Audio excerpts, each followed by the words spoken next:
तो दोस्तों स्वागत है आपका फिर से एक नए वीडियो में। मैं CSY शोध करता हूँ आपके अपने YouTube channel study with CSY में। जैसा कि हमने मुहावरे और कुछ लेखक प्रमुख रचनाएं, इन दो टॉपिक और पर्यायवाची दो तीन टॉपिक को अच्छे से कवर किया है। उसके बाद हम पढ़ने वाले हैं अब संज्ञा। संज्ञा की हम प्रैक्टिस क्वेश्चन करने वाले हैं। आप वीडियो में अंत तक बने रहिए।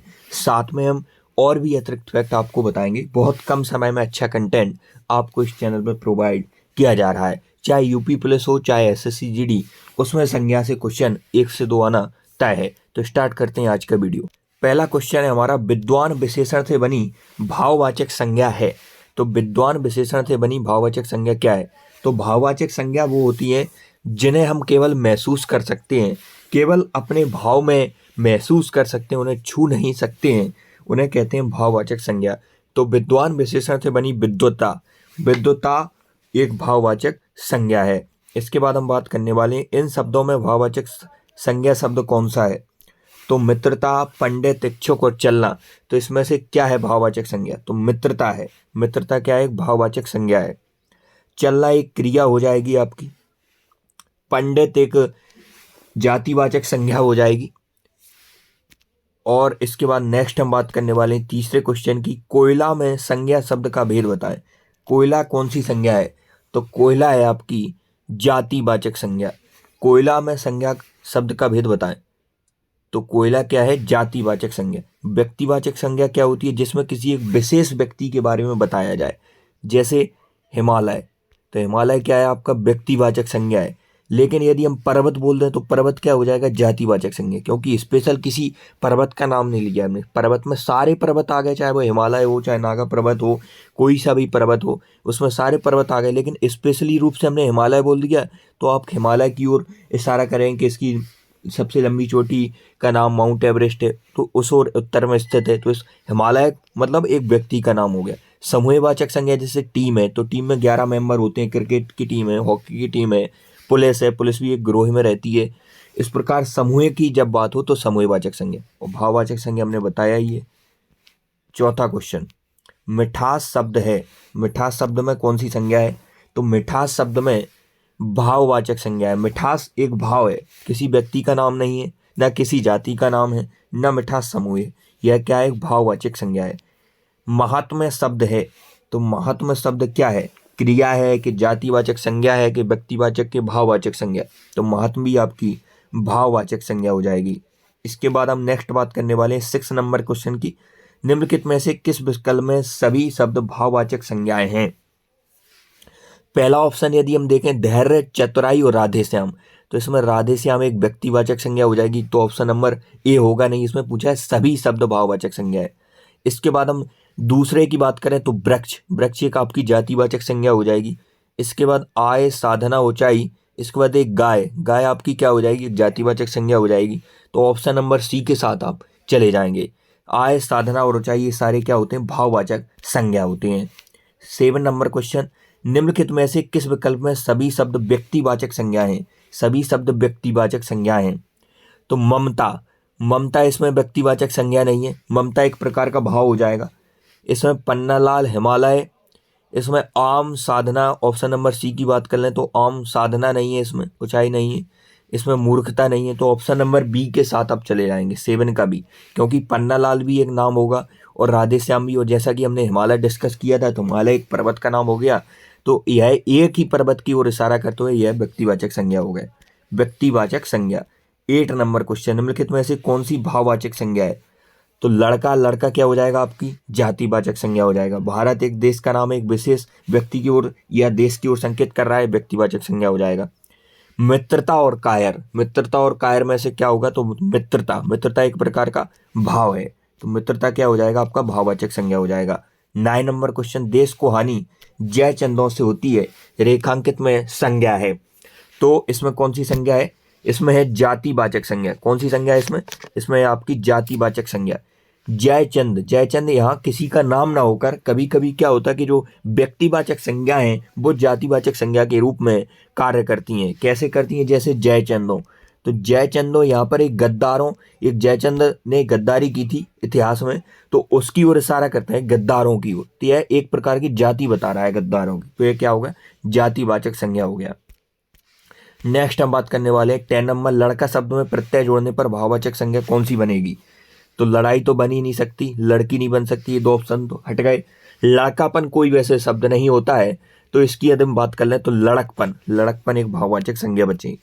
इसके बाद हम 11 नंबर क्वेश्चन, तुम्हें धोखा नहीं देना चाहिए था, वाक्य में धोखा संज्ञा है। तो धोखा क्या है, जाति है, व्यक्ति है, समुदाय है कि भाव है। तो धोखा एक प्रकार का क्या होता है, भाववाचक संज्ञा। तो ऑप्शन नंबर ए के साथ आप चले जाएंगे। 12 नंबर क्वेश्चन, कौन सा प्रत्यय लगने से मधुर विशेषण भाववाचक संज्ञा में परिवर्तित हो जाएगा। तत्व, तो मधुरता तो इस प्रकार का कोई शब्द नहीं होता है, तो इसमें ता प्रत्यय लगने पर मधुरता एक प्रकार का क्या हो जाएगा, भाव। तो ऑप्शन नंबर बी के साथ आप चले जाएंगे। नेक्स्ट हम 13 नंबर क्वेश्चन की बात कर लें, निम्नलिखित में से कौन द्रव्यवाचक संज्ञा नहीं है। नहीं पर आपको विशेष फोकस करना है। कभी कभी हम जल्दी में नहीं को पढ़ते ही नहीं है के चक्कर में आंसर दे देते हैं और हमारा आंसर गलत हो जाता है। द्रव्यवाचक संज्ञा नहीं है, तो लोहा एक पदार्थ का नाम है, यह द्रव्यवाचक संज्ञा है। तेल भी है, दूध भी है, लेकिन घड़ी, घड़ी द्रव्यवाचक संज्ञा नहीं है। इसके बाद हम बात करने वाले हैं 14 नंबर क्वेश्चन की, हमें गरीबों पर दया करनी चाहिए। निम्नलिखित इसमें रेखांकित शब्द है, तो हमें गरीबों पर दया करनी चाहिए। तो ये इसमें क्या है, संज्ञा है। इसमें उन्होंने रेखांकित नहीं किया है, हम रेखांकित कर देते हैं। जैसे गरीब, तो यहाँ पर क्या हो जाएगा, गरीब संज्ञा हो जाएगा। नेक्स्ट हम बात करने वाले हैं, निम्न इनमें सर्वनाम से बनी भाववाचक संज्ञा है। सर्वनाम से बनी भाववाचक संज्ञा क्या है, जो भाववाचक संज्ञा रहती है वो दूसरे पर डिपेंड रहती है। कहीं प्रत्यय लगाने से बन जाती है, सर्वनाम लगाने से बन जाती है। इसके बाद हम बात करने वाले हैं सर्वनाम से बनी भाववाचक संज्ञा क्या है, तो यह है ममता। ममता सर्वनाम से बनी भाववाचक संज्ञा है। इसके बाद हम बात करने वाले हैं, इनमें से क्रिया से बनी भाववाचक संज्ञा नहीं है। नहीं पूछा है, नहीं है, तो इसमें से भलाई नहीं है। एक पढ़, पढ़ क्या होती है, क्रिया, इसमें ई प्रत्यय लगाने पर क्या बन गया, पढ़ाई। इस प्रकार लड़ क्रिया होती है, लड़ में ई प्रत्यय लगाने से लड़ाई। कमा, कमाना एक प्रत्यय होती है, कमाना में ई प्रत्यय लगाने कमाई। नेक्स्ट हम बात करने वाले हैं, किस विकल्प के सभी शब्द विशेषण से बनी भाववाचक संज्ञा हैं। तो विशेषण से बनी भाववाचक संज्ञाएं कौन कौन सी हैं, तो महत्व, सौंदर्य, प्राथमिकता। ऑप्शन नंबर ए के साथ आप चले जाएंगे, विशेषण से बनी भाववाचक संज्ञाएं हैं। 80 नंबर क्वेश्चन, निम्नलिखित में वाक्यों में व्यक्तिवाचक संज्ञा कौन सी है। व्यक्तिवाचक संज्ञा कौन सी है, तो नेताजी ने देश को आजाद करने की फौज गठित की थी। निम्नलिखित वाक्यों में व्यक्तिवाचक संज्ञा कौन सी है, तो ऑप्शन नंबर बी, बी में व्यक्तिवाचक संज्ञा है, नेताजी ने देश को आजाद करने के लिए फौज गठित की थी। मुझे अंधे सूरदास को रास्ता दिखाओ, वह तो अपने घर का विभीषण है, यह लड़का एकलव्य है, गुरु के लिए कुछ नहीं कर सकता। तो ए सी डी में कहीं किसी विशेष व्यक्ति की बात नहीं हो रही है, इसलिए वह ऑप्शन होंगे नहीं। 90 नंबर क्वेश्चन, निम्नलिखित वाक्यों में जातिवाचक संज्ञा कौन सी है। जातिवाचक संज्ञा मतलब जो पूरी जाति का बोध कराए, तो भारत, तो इसमें तो भारत क्या हो जाएगा, व्यक्तिवाचक संज्ञा हो जाएगा। महात्मा जी ने हमें स्वतंत्रता दिलाई, तो एक विशेष व्यक्ति की ओर इशारा हो रहा है, महात्मा गांधी की ओर, तो ये भी व्यक्तिवाचक संज्ञा। पंडित जी ने भारत को आधुनिक सोच दिया, तो पंडित जी जवाहरलाल नेहरू एक विशेष व्यक्ति की ओर संकेत हो रहा है। तो ये 3 ऑप्शन होंगे नहीं, ऑप्शन नंबर डी के साथ आप चले आएंगे।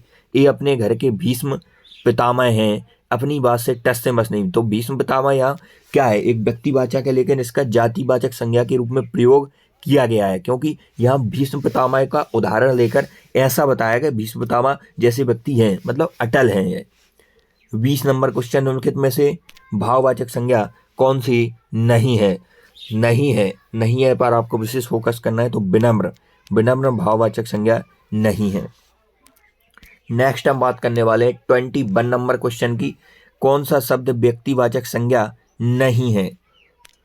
तो कौन सा शब्द व्यक्तिवाचक संज्ञा नहीं है, तो महाभारत एक विशेष महाभारत की ओर संकेत हो रहा है, महाभारत। ब्रह्मपुत्र एक नदी की ओर संकेत हो रहा है, ताजमहल एक विशेष महल की ओर संकेत हो रहा है, राजभवन, यह ऑप्शन नंबर बी, राजा का भवन, यह एक नहीं होता, कई प्रकार के राजा के भवन होते हैं, तो यह जातिवाचक संज्ञा में काउंट किया जाएगा, ना कि व्यक्तिवाचक। 22, कौन सा शब्द जातिवाचक संज्ञा नहीं है। कौन सा शब्द जातिवाचक संज्ञा नहीं है, तो पत्थर, संगमरमर, ग्रेनाइट, यह सब जातिवाचक संज्ञा है, लेकिन गंगा एक विशेष नदी का नाम है, यह क्या हो जाएगा, जातिवाचक संज्ञा नहीं है, यह व्यक्तिवाचक संज्ञा होगा। गंगा क्या होगा, व्यक्तिवाचक संज्ञा। यदि नदी पूछते तो नदी हो जाता जातिवाचक, क्योंकि नदी में सारी नदियां आ गई। नेक्स्ट 23, कौन सा शब्द भाववाचक संज्ञा नहीं है? कौन सा शब्द भाववाचक संज्ञा नहीं है? तो गहरा, यह भाववाचक संज्ञा नहीं, बाकी मात्रत, औचित्य और दास्ता यह भाववाचक संज्ञाएं होती हैं। इसके बाद हम बात करने वाले हैं 24 नंबर क्वेश्चन की, भाववाचक संज्ञा कौन सी है? तो भाववाचक संज्ञा है आपकी परेशानी। परेशानी क्या है? आपकी भाववाचक संज्ञा है। 25 निम्नलिखित में भाववाचक संज्ञा कौन सी है? शत्रुता। शत्रु में यदि हम ता प्रत्यय जोड़ देंगे प्लस ता तो यह बन जाता है शत्रुता, तो यह क्या बन जाएगी? भाववाचक संज्ञा। 26, इनमें से कौन सा शब्द भाववाचक संज्ञा नहीं है? तो 26 का हो जाएगा सोना। सोना आपका पदार्थवाचक संज्ञा में आएगा। मनाही, खुशी और विद्युता ये सारे भाववाचक संज्ञा होते हैं। 27, निम्नलिखित में से कौन सा तत्व संज्ञा है? संज्ञा कौन सा है इसमें? तो इसमें है आपका क्रोध। क्रोध एक प्रकार का भाव होता है, यह भाववाचक संज्ञा है। कौन सी संज्ञा है? क्रोध, तो यह भाववाचक संज्ञा है। नेक्स्ट हम बात करने वाले हैं 28, दूध शब्द किसका उदाहरण है? तो दूध है आपका द्रव्यवाचक संज्ञा। दूध क्या है? द्रव्यवाचक संज्ञा। 29, निम्नलिखित में भाववाचक संज्ञाएं कौन सी हैं? तो सेना, ये सेना समूहवाचक संज्ञा हो जाएगा। इसके बाद हम लड़का, लड़का भी आपका जातिवाचक संज्ञा हो जाएगा। हिमालय व्यक्तिवाचक संज्ञा हो जाएगा। तो ऑप्शन नंबर बी के साथ अब चले जाएंगे, 29 का बी। यौनव या यौवन आएगा। लोभ, मोह यह सारी भाववाचक संज्ञाएं। लड़का किस प्रकार की संज्ञा है? तो लड़का किसी का नाम नहीं होता है, एक प्रकार की जाति होती है, तो लड़का जातिवाचक संज्ञा है। ऑप्शन नंबर सी के साथ चल जाएंगे। यहीं यदि हम नाम ले दें, रोहन है, रोहित है, काजल है, यह सारे क्या हो जाएंगे? विशेष व्यक्ति के नाम है, तो यह व्यक्तिवाचक संज्ञा हो जाएंगे। आज की वीडियो में हमने 30 क्वेश्चन कंप्लीट कर लिए हैं। यदि आपको यह वीडियो अच्छा लगता है तो आप इस पर अपना प्यार जरूर बनाए रखें और इस सीरीज को कंटिन्यू हम करेंगे यदि आपका प्यार इस पर अच्छा रहा, और चैनल को सब्सक्राइब जरूर करें। आज की वीडियो में इतना ही, मिलते हैं नेक्स्ट वीडियो में, तब तक के लिए जय हिंद।